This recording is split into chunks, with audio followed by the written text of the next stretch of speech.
Aquí lo hacemos cada día, pero uno no sabe cuándo le va a tocar hablar en la tele. Y para hacerlo perfectamente bien, hoy nos viene a dar las claves Michel Suñén en su Abra Palabra. Bienvenido, Michel. Hola a todos, tú lo has dicho, nos toca a menudo a algunos, pero nadie está exento ni liberado de que en alguna ocasión tenga que hablar en televisión, o bien a pie de calle, o bien en un plató o en un estudio. En realidad, dentro de los medios de comunicación es el más difícil porque exige un plus de concentración permanente, ya no vale solo ser natural, tienes que estar concentrado y muy pendiente de la lucecita roja de las cámaras cuando estás en un estudio. Hay que aunar una acción oratoria donde es muy importante la voz, pero también la corporalidad, la presencia, por supuesto lo que dices. Y bueno, pues también es cierto que hay un factor ajeno al aprendizaje, que es la telegenia, esa capacidad de enamorar a la cámara, que algunos tenemos, ¿verdad, Pilar? Y otros pues no tenemos, ¿vale?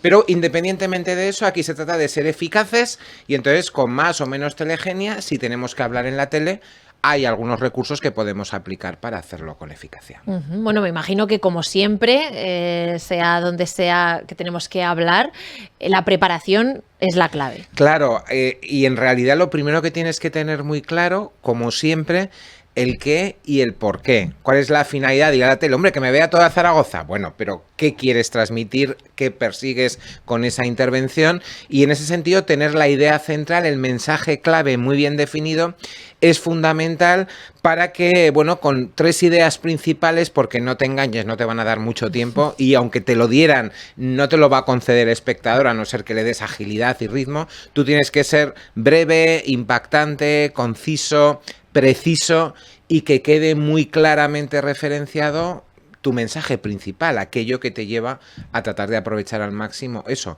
Fíjate que en publicidad en televisión se pagan spots de 20 segundos. O sea, si tú hablas 1 minuto y medio es como si fueran 5 spots prácticamente. Así que hay que aprovechar muy bien y se pueden hacer muchas cosas en la tele con poquito tiempo. Dentro de esa preparación previa, conocer el formato, el programa, las características. No es lo mismo que sea una entrevista, que una tertulia, que un coloquio, un debate o simplemente un programa de entretenimiento. El ambiente y la predisposición, hombre, si los que van son tus amigos y están a favor de tu idea, pues te vas a sentir mucho más cómodo, pero te puedes encontrar con otros colaboradores que piensan lo contrario que tú, o con que el responsable del programa pues te invita para ver tu punto alternativo, no como un refuerzo de su posición. Y todo esto es importante tenerlo en cuenta, igual que es necesario saber si el programa es en directo, en vivo o grabado. Si es en vivo, lo que hagas sale, y si es grabado probablemente también, porque no vas a tener mucha capacidad para alterar esa realidad, pero bueno, en algún momento puedes estar un poquito más relajado si pasa algo muy gordo. También al mismo tiempo eso impide que puedas decir cualquier cosa, porque te la cortarán. Es decir, me refiero a la intervención, ¿vale? Entonces, se trata de conocer toda esa realidad y adecuarnos, como siempre, esa mejor versión en función de todas esas características.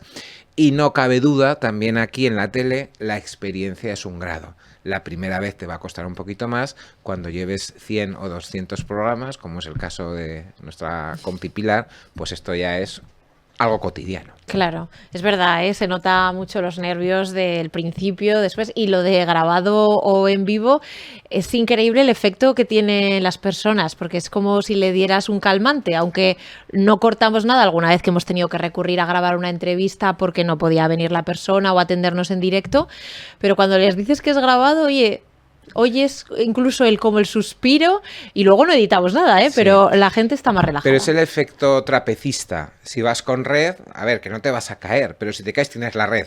Y aquí te da esa sensación de decir, a ver, si me caigo hay red. Y cuando estás en directo, aparentemente no la hay, ¿no? Es importante en televisión estar muy concentrado también corporalmente. Os decía lo de la lucecita roja, porque cuando tú estás en la radio, tú puedes estar relajado, incluso despistado en algún momento determinado. El mundillo de la radio también es gente muy cercana, que está muy pendiente de los colaboradores y que te echan capotes cuando hace falta.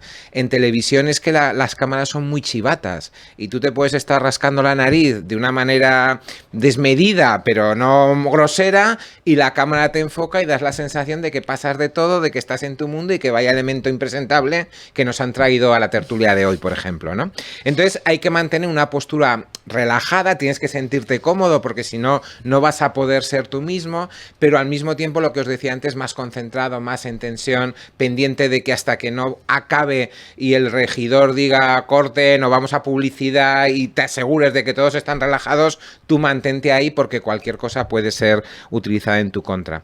¿Qué tienes que evitar? Los gestos desmedidos, los brazos cruzados que dan sensación de cerrazón, los movimientos de manos muy exagerados. Pensar que la televisión es un rectangulito y entonces cuando la mano se va de cámara, como estoy haciendo ahora, me ven los espectadores, ya no sabéis qué estoy haciendo con la cámara, con la mano, si os saludo o os hago un gesto de ok o qué estoy haciendo con ella, ¿no? Depende de los casos.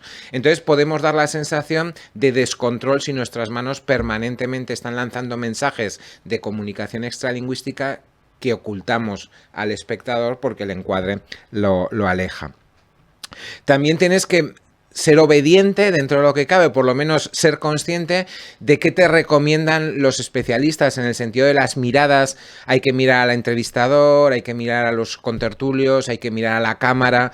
Evidentemente, los ojos de tu público están al otro lado de la cámara. Si hablábamos antes de la telegenia, si tú consigues que al mirar a la cámara no veas un objetivo, sino que veas o te proyectes a esa persona individual, no esos cientos de miles de audiencia que tenemos en Abra Palabra o en otros programas mediáticos, sino a esa persona individual que está en su casa, en su sofá, en su sillita o en su portátil viendo el programa, si lo consigues, eso es mucho de esa telegenia que decíamos. Es que enamora las cámaras, es que traspasas la cámara y no te centras en un elemento frío tecnológico, sino que estás llegando a nivel emocional y personal a quien está al otro lado, que es un ser humano o muchas veces un ser humano, por decirlo así.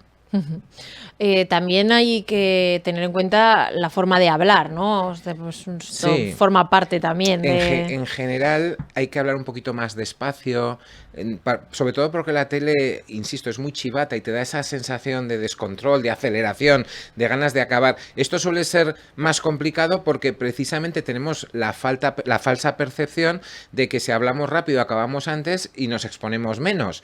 Que bueno, puede ser, en vez de 30 segundos que estés 20, pero el problema es que al público le exiges un plus de descodificación al ir rápido. Cuando hablamos es más fácil que cometamos errores de vocalización cuando hablamos rápido. Esto va a provocar una descodificación más complicada y el problema es que estamos salpicando de muchas interferencias que dilapidan o dinamitan el contenido que estamos transmitiendo.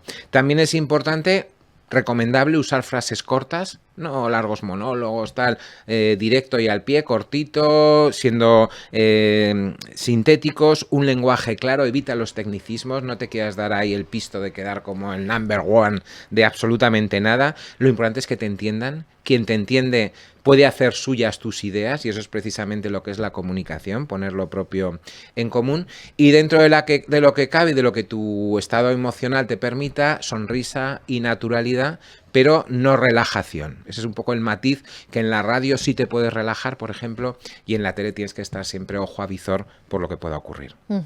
Atención a la ropa también. También es importante, ropa y avalorio. Si tú llevas unos collares que tintinean mucho, unos pendientes que hacen clic, clic, clic, clic, vas a estar interfiriendo en tu mensaje. También a la hora de vestir tienes que sentirte a gusto, tienes que ser tú mismo, pero una versión adecuada para la televisión. Por ejemplo, el efecto moiré, los estampados, los cuadritos o las líneas muy finas se distorsionan en televisión y hacen un efecto muy, muy feo y un poco molesto para el espectador, con lo cual es mejor evitarlo. Yo he visto en algunos programas compañeros que han venido con camisa de este tipo y ha habido que cambiarlas porque no daban en plano y era un problema. A veces el programa no tendrá esa ropa de repuesto o si la tienes sea la que sea, así que es mejor que vayas con la tuya visible y adecuado, ¿no? Y en cuanto al maquillaje, pues en la tele nos maquillan, sí, chicos, chicas, nos maquillamos en según qué teles, en otras no. Tampoco se trata de Halloween, de que tengas que ir ahí como una auténtica mascarota veneciana y nada por el estilo. Y lo normal, lo mejor es ponerte en manos de los profesionales, que sean ellos los que dominan, porque aunque a ti se te dé muy bien maquillar, si no te has maquillado nunca para la televisión, pues los brillos, los matices, probablemente hay un problema, ¿no?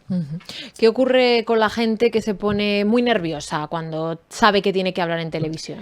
A ver, en primer lugar, si te equivocas, que nos pasa a todos, mantén la calma. No te aceleres, no quieras salir corriendo, no bajes los brazos. Somos humanos y la gente entiende que el público es o sea, que los comunicadores son humanos y ese no es el mayor problema, ¿no? Pero en cualquier caso tienes que tirar hacia adelante, ser consciente de lo que quieres decir y si te has equivocado, recapitular, rectificar y santa paz. No pasa absolutamente nada. Seguimos adelante. Aunque no sea así, como si no nos hubiésemos equivocado. Hay que también, o sea, hay unas fórmulas, ¿no?, que podemos desarrollar cuando... Pinceladitas. Por ejemplo, sé consciente de que hay poco tiempo. Que no te va... Entonces, lo que no puedes dejar sin contar es lo principal. Empieza por lo más importante. En otros formatos voy a crear misterio, voy a hacer intriga. No. Esta es la idea principal y a partir de desarrollo. Porque ya si te cortan, tú ya has lanzado el mensaje capital. Funciona muy bien lo que os he contado muchas veces, la máxima del coronel, que consiste en anticipar lo que vamos a decir, decirlo y luego recordar lo que hemos dicho. En los spots de televisión grabamos el mensaje principal, lo repetimos varias veces, aunque son 20 segundos, para que te llegue por diferentes vías y eso empape al destinatario. Ese es un poquito el objetivo, que nadie tenga dudas y si no, fijaos en cómo lo hacen los políticos que repiten permanentemente los mismos eslóganes. Estos a veces ni los cambian, los repiten y ya está, pero podemos ser más creativos. Ante una pregunta difícil, por ejemplo, pues vamos a reformular para ganar tiempo, para hacerla más, para dulcificarla y adecuarla más a la respuesta que yo voy a transmitir, porque al recapitular aparte estoy ganando tiempo para pensar, para ver cómo la enfoco. Y vuelvo a lo mismo, responde con la idea principal. Luego ya argumentarás, pero ante todo anticipa el mensaje clave. Y en tele contesta lo que te beneficie, pero sin desfachatez, ¿vale? Con sinceridad, con autenticidad. Puedes maquillar un poquito como te has maquillado tú delante de las cámaras, pero no podemos decir B cuando esa, porque eso queda grabado y quedas como un mentiroso que aparece en televisión y no como un buen comunicador. Hay la hemeroteca que tiene también esos problemas, ¿eh? Y además ahora es más accesible que nunca, porque antes eran los realizadores de los estudios de televisión o de las productoras, pero ahora está en internet y enseguida podemos echar mano de ello. En resumen, Mitchell, lo que son las claves. Habla de lo que conoces, no vayas a televisión a hablar de cosas que no dominas porque tendrás muchos problemas. Lleva todo a tu terreno, a tus vivencias, a tus experiencias, a tus aprendizajes, a lo propio, para que puedas hablar de ti mismo, que ahí te vas a sentir mucho más cómodo. Por otro lado, no pretendas ser gracioso, no estás en el club de la comedia, no se trata de ser el más popular, el más divertido, ni el más ocurrente, simplemente ser una persona que pone lo propio en común, que es oportuna, que es cercana, que es eficaz y que habla con claridad de un tema que domina y que por lo tanto tiene mucho que aportar y el público lo valora y lo aprecia en consecuencia. Bueno, pues esas son las claves. Como en otros campos de la comunicación, también hemos visto que hay cosas en común, ¿no? Como la emoción o como poner lo propio en común. En la medida de lo posible, si consigues olvidarte de que hay cámaras, sin olvidarte de que están las cámaras, es decir, conectar con tus colaboradores, tus compañeros, con el resto de personas que están a tu alrededor y meterte en esa comunicación, te vas a sentir muy a gusto, mucho más, pero no olvides que hay cámaras por lo que te decía, porque son muy chivatas y en cualquier momento te pueden pillar en un renuncio si no estás pendiente de ellas. A veces es complicado, estar a todo, a lo que dices, a lo que, cómo se te ve, a cómo tratas a... Cómo te pones, Claro. cómo te miran tus compañeros, porque tienes que responder al lenguaje corporal de ellos, pero por eso es un mundo apasionante también, e insisto, la experiencia es un grado. A salir bien en televisión y a comunicar en televisión se aprende saliendo en televisión y comunicando en la tele, sino que le pregunten a Pilar Sopens. Bueno, pues como siempre, haciéndonos pensar mucho sobre antes de pronunciar ninguna palabra. Mitchell Sunyen, muchas gracias por estar hoy aquí. Hasta pronto.